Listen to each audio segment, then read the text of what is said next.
The Apostle Paul said, "You are free from the curse of the moral and ceremonial law." Now, we were just speaking about the fact of the end of the law. The ISV says, "Bind up the testimony and seal up the teaching among my disciples," the disciples of Jesus. Bind up the testimony and seal the teaching among my disciples. Net says, "Tie up the scroll as legal evidence. Seal the official record of God's instructions and give it to my followers." It's finished. The law given to Moses was to be closed with the teaching of the apostles and that of Jesus. Jesus on one occasion went into a synagogue and he said, "The Spirit of the Lord is on me. Good news to the poor is released. The restoration of sight to the blind, and for the setting up of those who are oppressed into liberty." When we look at Acts 15:28, this is what it says.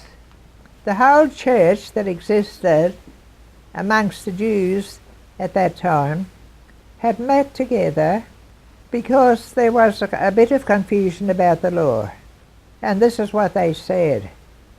"It seemed best to the Holy Spirit and to us not to place any greater burden on you Gentiles than these necessary rules." In other words, we do not place the burden of keeping the law upon the Gentiles at all. He said, you abstain from meat that's sacrificed to idols, and from blood and so forth, and from sexual immorality, all to do with heathendom. And we have taught on this before. When we look at Galatians 5:1, the Apostle Paul said, "You are free from the curse of the moral and ceremonial law." The law was the curse. It cursed the people. But once they turned to Jesus Christ, they were free from the curse that was on the moral and ceremonial law. On the moral law, because they could not keep the 10 Commandments. So they were cursed. If you're trying to keep the 10 Commandments today, you're under a curse. It's impossible to keep the 10 Commandments. And in any case, they finished. You're still under a curse. The ceremonial law, the killing of animals, the sacrifice of blood, means, if it is followed, that you tread on the blood of Christ. So there will never be a temple in Jerusalem.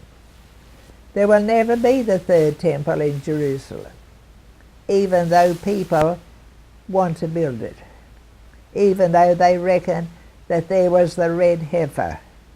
There will never be that temple at any time, because it would be treading underfoot the blood of Christ.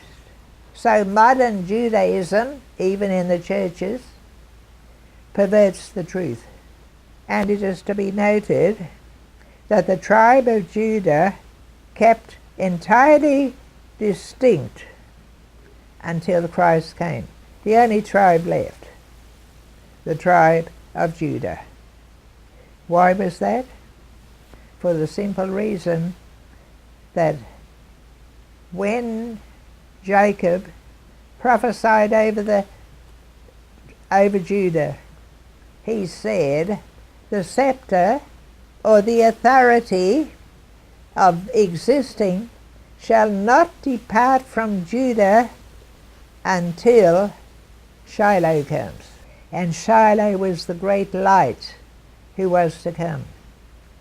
And Shiloh was the one under whom the Gentiles will be gathered, as we have taught on other occasions. Means, if it is followed, that you tread on the blood of Christ.